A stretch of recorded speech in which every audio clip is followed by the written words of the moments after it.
We helped more than 2,000 professionals conquer their fear of public speaking. Today, I'm going to share with you 6 most common beginner mistakes that we observe all the time.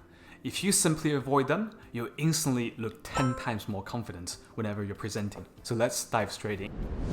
The first big mistake to avoid is being apologetic. This reaction is quite natural when you are nervous or under pressure. One of the worst openings I heard after listening to over hundreds of presentations from beginners is, "Sorry, I'm new to this. I'm feeling a bit nervous and I'm unprepared." You might believe that admitting your nervousness, that you are new, or something like English is not your first language, will make the audience more forgiving. However, this approach often doesn't have the desired effect.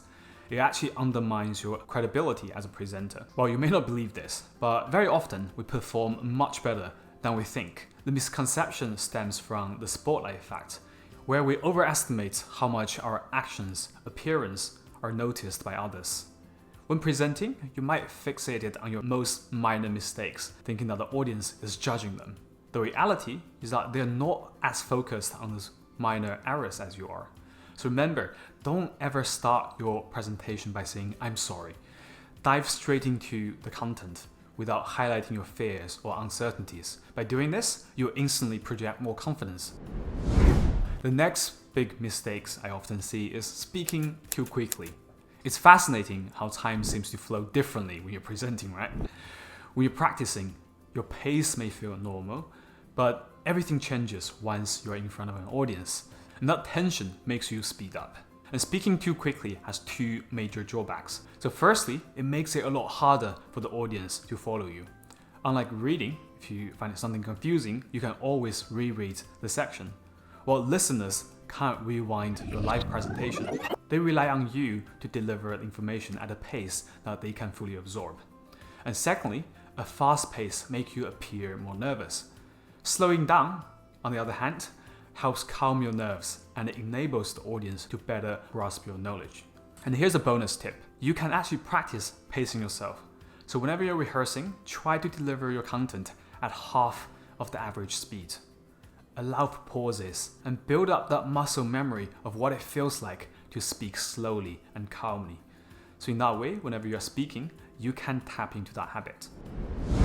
Now, next up on the list is not smiling while you're presenting. It's easy to forget when you're nervous, right? But the impact can be significant. You may end up with a stern, emotionless expression. A significant portion of our brain is dedicated to processing visual information. Your audience is not just listening to you, they also watch your facial expression, your body language, and these elements are crucial in engaging with them. When nervous, many of our members speak monotonously and wear a blank expression, making the presentation seems really dull. But here's a simple yet powerful trick. Smile. Simply by speaking through a smile, you can instantly make yourself more likable and engaging. It's a little effort that can significantly increase your connection with the audience. The next mistake is reading directly from your slides. It's an understandable habit, especially when you're new and nervous and you're worrying about forgetting what to say next. So very often, I see most of our clients will end up putting their entire presentation, their entire speech, word for word on their slides. But this approach has drawbacks. So firstly, if you are reading from your slides, you're not making eye contact with the audience. The lack of connection can really disengage the listener. Now imagine me presenting without even looking at you. How do you feel? It doesn't feel right? But now, if I look directly into your eyes, it feels much more impactful and we can build a much stronger connection. So to avoid this, resist the temptation to put everything on your slides. Instead, use cue cards. So in this way, you can keep up with your speech without losing that crucial eye contact and engagement with your audience. That's another vital lesson to remember. Next up, fidgeting. Your body language is very crucial, as we mentioned earlier. It can be a strong indicator of how nervous you appear to be. So you may feel like your heart is racing and you're on the verge of panic, but as long as you hold a strong posture, no one can really notice that inner turmoil that's going on. Whenever you're presenting, avoid fidgeting behaviors like constantly shifting your weight from one side to another or swaying your body or moving around on the stage without a purpose. Another key mistake for beginners is not rehearsing out loud.